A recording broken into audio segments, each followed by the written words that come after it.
Doctor నమ్రత కేసులో సంచలన విషయాలు వెలుగులోకి వస్తూ ఉన్నాయి. డాక్టర్ నమ్రత కన్ఫెషన్ రిపోర్ట్ లో తాను నేరం చేసినట్టుగా విచారణలో ఒప్పుకుంది అంటూ అధికారులు పేర్కొన్నారు. ఏజెంట్ల ద్వారా పిల్లల్ని కొనుగోలు చేసినట్టుగా డాక్టర్ నమ్రత చెప్పారు. సరోగసీ పేరిట దంపతుల దగ్గర నుంచి 30 లక్షల వరకు వసూలు చేసినట్టుగా ఆమె వెల్లడించారు. అలాగే అబార్షన్ కోసం వచ్చే గర్భిణులకి డబ్బు ఆశ చూపించి ప్రసవం తర్వాత ఆ పిల్లల్ని కొనుగోలు చేశామని కూడా ఆమె చెప్పారు. ఎంతో మంది పిల్లలు లేని దంపతుల్ని ఇలాగే మోసం చేసినట్టుగా నేరం ఒప్పుకున్నారు నమ్రత. సరోగసీ ద్వారానే పిల్లలు పుట్టినట్టుగా ఆ దంపతుల్ని తాము నమ్మించాము అని చెప్పారు.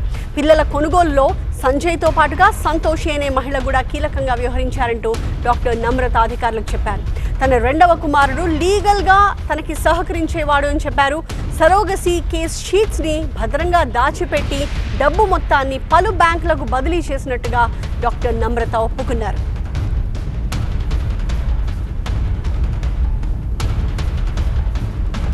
మరోవైపు సృష్టి కేసులో డాక్టర్ నమ్రత బెయిల్ పిటిషన్ని కోర్టు కొట్టేసింది. తన కుమారుడు జయంత్ వేసిన పిటిషన్ని కూడా కొట్టేసింది కోర్టు. నమ్రత ఆస్తులపై విచారణ జరపాలంటూ ఇంకొక వైపు పోలీసులు కోర్టుని కోరారు. నమ్రత కంపెనీలపైన కూడా దర్యాప్తు చేయాలని చెప్పి పోలీసులు కోర్టుకి వివరించారు.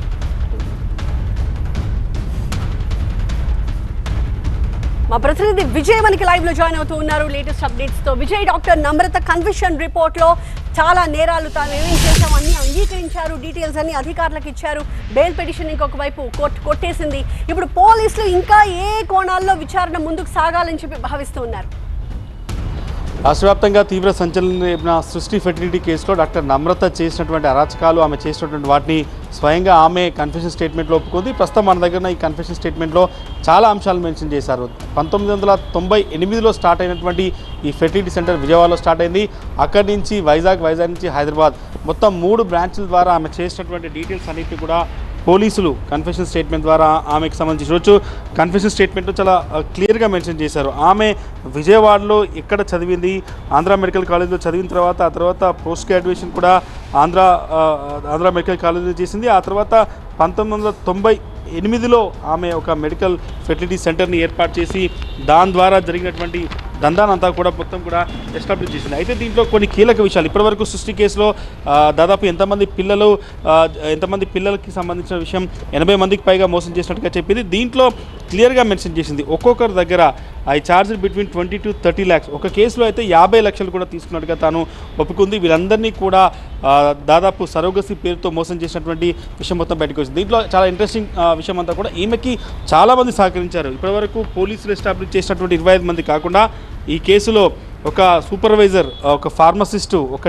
టెలికాలర్, కన్సల్టెంట్తో పాటుగా ఆయన కుమారుడు, మొత్తం దాదాపుగా 25 మందిని పెట్టుకొని తాను మొత్తం కూడా ఈ దందా అంతా నడిపింది. దాదాపు ప్రతి ఒక్కరి దగ్గర 20 నుంచి 30 లక్షల వరకు ఛార్జ్ చేయడం, ఒక కేసులో 50 లక్షలు కూడా ఛార్జ్ చేసింది. దీంతో పాటుగా హైదరాబాద్లో ఉన్న కొన్ని ప్రైవేట్ హాస్పిటల్లో కూడా ఈమెకు సంబంధించినటువంటి కన్సల్టెంట్స్ కావచ్చు, కొంతమంది ప్రైవేట్ వ్యక్తులుండి ఎవరైతే అబార్షన్ చేసుకోవడానికి వస్తారో వాళ్ళని మ్యానిపులేట్ చేసి వాళ్ళకి మాయమాటలు చెప్పి నమ్మించి ఈ సరోగసీలోకి ఎంట్రీ చేసినట్టుగా చెప్పారు. ప్రస్తుతం ఆమె బెయిల్ పిటిషన్ కూడా రిజెక్ట్ అయింది. కానీ ఈ కన్ఫెషన్ స్టేట్మెంట్ ద్వారా కేవలం ఒక కేసు కాదు, ఈ రకంగా 80 మందికి పైగా ఆమె మోసం చేసినట్టుగా అయితే ఐడెంటిఫై చేస్తారు. ఇప్పటివరకు కేవలం 11 మాత్రమే బయటకు వచ్చారు. 11 ఎఫ్ఐఆర్లు అయ్యాయి. గతంలో ఈమె పైన నమోదైన కేసులకు సంబంధించి కూడా ఆమె చాలా స్పష్టంగా చెప్పింది. గతంలో మహారాష్ట్ర పోలీసులు ఈమెను అరెస్ట్ చేసి రిమాండ్ కూడా తరలించారు. ఆ తర్వాత హైదరాబాద్లో డాక్టర్ నమ్రత పేరుతో మరొక ఫెర్టిలిటీ సెంటర్ని ఏర్పాటు చేసి ఇక్కడ చాలామందిని మోసం చేసినట్టుగా కూడా ఆమె కన్ఫెషన్ స్టేట్మెంట్లో ఒప్పుకుంది. ఇప్పటివరకు ఆమెకు సంబంధించినటువంటి ఆస్తులు కావచ్చు, ఎందుకంటే సృష్టి వ్యవహారంలో ఈడీ కూడా ఎంటర్ అయింది కాబట్టి మల్టీ స్టేట్స్ నుండి తెలంగాణ, ఆంధ్రప్రదేశ్తో పాటుగా మహారాష్ట్ర, పశ్చిమ బెంగాల్ నుంచి కూడా చాలామంది పిల్లల్ని కొనుగోలు చేశారు కాబట్టి దీనిపైన ఈడీ కూడా ఇన్వెస్టిగేషన్ ప్రారంభించింది. Thank you Vijay.